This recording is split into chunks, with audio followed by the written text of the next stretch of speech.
Well, I have not done a random wrestling thoughts episode in a very long time, so I figured I'd do one now because that's exactly what I have, random wrestling thoughts. And disclaimer, I will not be discussing the Survivor Series, aka Scotch Tape PLE, probably until the day after, which is tomorrow. So I'll just be talking about various topics that have piqued my interest, and hopefully you will stay around to listen to my annoying voice. And I thank you. And for those that are new, welcome. So let's start off with this. A few weeks ago, I was watching TNA, and they had a GoFundMe for Chris Bay. Chris Bay, I believe, sustained some sort of a neck injury during the PLE. I did not see that match. But what struck me is that I had never ever, and please feel free to comment if you have seen this before or not on these platforms. I've never seen WWE. I've never seen All Elite have a GoFundMe for a wrestler. I also want to say I wish him the best. I want him to get all the highest and best treatment that he can and a speedy recovery and get the GoFundMe funding that he needs. But the reason why I'm bringing this up is that it makes me wonder, what is TNA paying their talent that you have to put up a GoFundMe for your talent? Now, mind you, I have no idea how much surgery costs, how much rehab costs. I don't know any of that. But I've never seen that done before. And I just found it kind of odd and just makes me wonder, like, what do you guys? I know you do smaller venues. I know from my research that this company's making a pretty good piece of coin from their PLEs. So it's just a thing that just struck me funny. And I just thought I'd mention it because it's a random thought. Let's move on. Random thought number two. We know that Raw has now dropped down to 2 hours.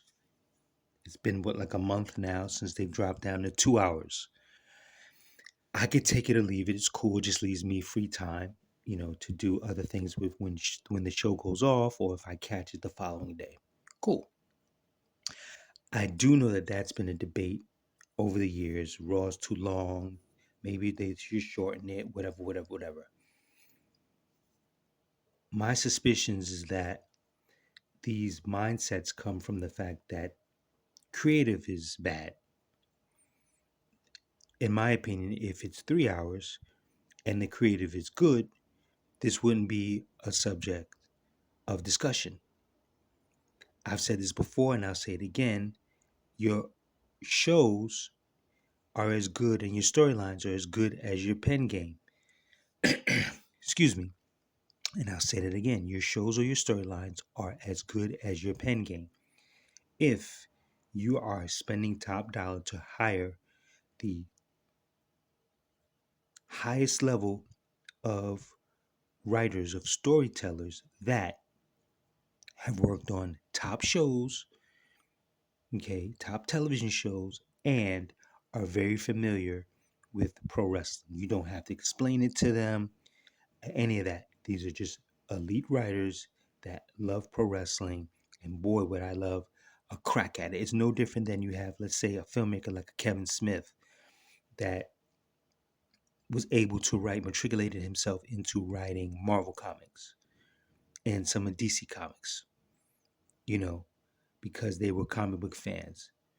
So if you have writers on a high level, and I know you don't because it shows on the screen, we could sit here and debate this for All Elite as well. Yeah, they don't, they're like, I don't even think they have a budget for writers over there. Anyhow, um, so it just, says, just the lack of creativity. And do people face burnout? Of course, but you can have revolving writers. For television, their season for writing starts probably like April, May, because that's when they're winding down film production on the shows.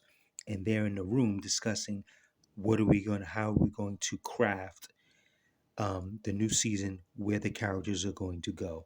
They're usually 3-4 months out Productions will usually start filming again in like August, some in September. And I'm not talking about summer shows like TBS. I'm talking about regular shows that you watch on NBC, CBS, Law and Order, Grey's Anatomy, Chicago Hope, Chicago Fire, whatever. Um, Not what we hear or what I've heard a lot is, oh, this got changed 5 minutes before, and that shit's still going on, believe it or not.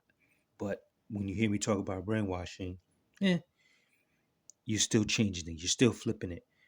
If you guys are months ahead with storylines, it would probably cut that down. I'm not going to sit here and say, oh no, there won't be any changes. There's always going to be changes. But, if you got people, if you have talent discussing, hey, right before I was going out behind the curtain, we're doing this, and this. Eh. Anyhow, with the 2 hours, we also, well, I'm saying we, like I know that you guys are. So I'm just going to speak for me. I have a bad habit of doing that. So I'm going to stop. I've also read that talent is upset because now everyone's fighting for time, right? Justified. Once again, goes back with the pen. Okay, as far as I'm concerned, because sometimes we've all heard that. I know that we've all heard this. I know that we've all heard this. Creative has nothing for you. We've heard that before. You know, high level people should always have something for you. Hey, maybe we filmed it, we shot it, it didn't air. Especially now knowing that WWE, they're now taping. We filmed a lot of stuff, it just didn't air. So now we're going to air it next week. Or we filmed it and we're going to air it because now we have more time, like a lot, the 3 hours, because we have a staff of writers that are on a high level. All right, so I'm going to get off of that because you guys get the picture. The talent being upset, it leads me to think about what they just announced with Adam Pearce speaking on the women's IC title. I'm saying to myself as I'm watching it, I said, man, why don't they just go back to having one title? It's either the women's IC or the women's US. And that those anyone that holds those titles, any title, should be able to go back and forth. We don't need 17 titles. It was cool, but now you're cutting down time. And you have a lot of talent. You got talent that's on NXT that's ready to come up. And everyone's not going to get a shot at the title. A lot of people are going to be hired to do job work. We know this, right? But you got 17 titles all up for grabs. It should justify that everybody should be getting title shots. But when you have fewer titles, but you're allowing the talent to cross onto other shows, which should slowly become the norm, then maybe you won't have to fight so much for 2 hours here on Raw, 2 hours on SmackDown. We'll just, hey, this week, PFC, we're going to move them to SmackDown. They're going to have a match for the titles, whatever. But now that you have this new IC belt tournament that you're rolling out, and if you recall me saying how I'm seeing WWE is becoming more like New Japan. New Japan is tournament based. Every time we turn around, they got a new tournament. And if you think right now, tournament for US, the women's US title, you got a tournament for the IC belt that's going to happen. You have a tournament for the women's title in NXT that's happening. I think there was a tournament to find out who's going to go up against Trick Williams for the NXT title. Tournament. They caught on with that, and now they're tournamenting everything. With that being said, you have this IC belt for women, and now you have a 2-hour show.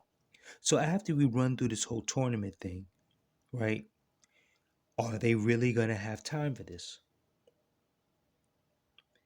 Whereas if there's one belt, one title that can span in both shows, or actually that can span in all three shows, NXT included, then that can encompass everyone. The winner of the US, the women's US, I don't have to explain that. You guys get the picture. Let's move on. Next random thought is, of course, the women's US title tournament, right? Now, when they first announced this, sometimes I think that I'm in my head by myself and they find out the masses are in agreement. My first thought was, hey, this would be great for Mia. She's putting a lot of time. I personally did not like how she was handled with AJ Styles and the OC. Gallows, Anderson and Gallows didn't, they more so had more to do with her than AJ. And when AJ became an asshole, he was very disrespectful to her. Yeah, it just didn't sit right with me. But she's putting in the time, she's doing what she's asked of, and yeah, it would be good for her to get it. Then you find out everyone else is in agreement, right? But then everyone else also wants Chelsea. I personally feel that it's going to come down to Chelsea and Mia. Um, the problem that I have is this: one, I still want Chelsea for Queen of the Ring. She can do both, of course, whatever. It's their pen, it's their creative. Um, if Chelsea wins the title, she's gonna have very funny animated promos. If Mia wins the title, I'm not sure how her promos are gonna be because she's never really been given. She's done some okay stuff, but nothing that is like, oh, when she gets a title, she's gonna be off the chain. Like how I've been saying about Chelsea. If you give her Queen of the Ring, she's gonna run with that, and it's. I think that she's probably gonna do what Booker T did if they ever do that for her.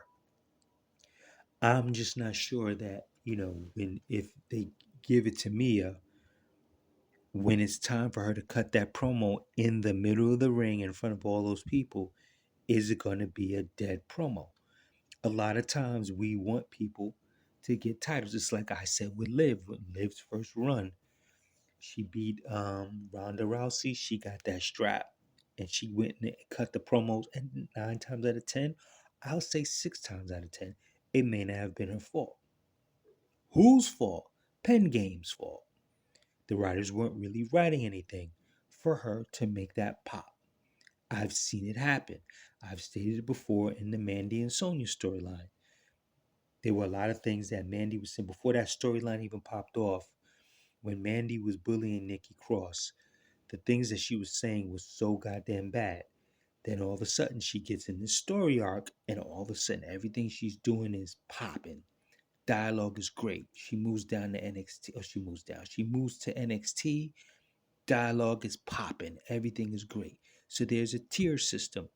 Their tier system is the reason why a lot of television programs sucks, because they're playing a game of, yeah, we're not going to push you, we'll give you this, and we're going to push you, we'll give you that, and yada yada yada yada yada. And thus they haven't given Mia a lot to go with. And when you put the strap on her and she goes to cut that promo, sometimes all the wind can get knocked out. So only time will tell on the December the 14th main event when that happens, or the following Friday when whoever wins gets their promo time. Hopefully you'll prove me wrong or you'll see what I'm talking about. But don't be surprised if there's some okey doke, because knowing how things go, controversy is good for business. And if everyone starts really rooting for Mia, they'll probably pull the rug on that because they know that you're still going to buy tickets and still watch and whatever, to make you want it even more. Let's move on. A few weeks back, that Wednesday NXT ECW event went up against AEW. Now, for those that know that I watch pro wrestling mainly for the women. They are my first focus. Anything else is just, that might be a cherry on top. I'll check that out. So, honestly, peeking at both events, AEW had the better card, in my opinion. The NXT event was just a throwback, reminiscent gimmick. It was okay. A lot of things I knew once I saw Bubba, but I actually thought that Bubba was probably going to stab him like he does in TNA, but they didn't do that. It is what it is. Long story short, I cannot recall what match in AEW for the women. I think it might have been uh, Anna Jay and Mariah May that piqued my interest to watch. It was a rematch. But watching AEW and looking at their card, they had the better card. They had the better matches. The problem is the person who's running it is running it into the ground, and if this is going to be a persistent problem. I mean, look, they're already at the point now where they're basically in the footsteps of what Impact was. Now they're playing to small crowds now, from what I've read. They're going to smaller arenas now. And it's because the product. They have a stacked roster. That's the thing that I'm sitting there watching that thing, and I'm just like, yo, man, they got a stacked roster of talent, really good talent. And it's just, we're going to move on. Okay, new thought. This is high praise to Anna Jay, high praise to Penelope Ford, and very high praise to Mercedes Monet. Penelope Ford, I don't really recall what happened if she got injured. She's all elite, guys. Sorry, so if that bothers you, you can turn this down. Um, I can't recall what happened to her. I just noticed she was taken off television, and her matches were so. She came back, and boy, it's either she got trained better or it's what I now call um, the Melina effect. And the Melina effect goes back to um, my cat DS. Ring the Bell. From the Ring the Bell podcast, DS asked Melina when interviewing her. Bret Hart said, back then that you were the best female wrestler he's ever seen. And so what happened in WWE? And she was explaining that she was portraying a character that's supposed to come off as if she cannot wrestle and is finding her way. So she had to pull back. So a lot of times you've heard me mention that, I'm not really into somebody, this and that. And then all of a sudden they put the gas on. And now I'm starting to really catch on more and more. It's the Melina effect. So I don't know if Penelope Ford is part of the Melina effect, where she really could wrestle at a high level, but they wanted her to wrestle down because the powers that be didn't see her as a top woman. But the past three matches, well, two matches I saw were really good. And then she had to wrestle Britt Baker, and that's going to be a whole other thought. We'll come to that. Anna Jay, I've watched Anna Jay. That's why I'm hoping to God that her contract runs out and WWE just swipes her up. I saw Anna Jay on the Indies. I didn't know that she was an indie talent. I just assumed that she was homegrown from AEW until I saw some footage. And once again, it was the Melina effect. I'm watching her do things that she's not doing on AEW. This is like early last year. So um, she went to Stardom, went to Japan, and I believe she trained with them, with the ladies over there.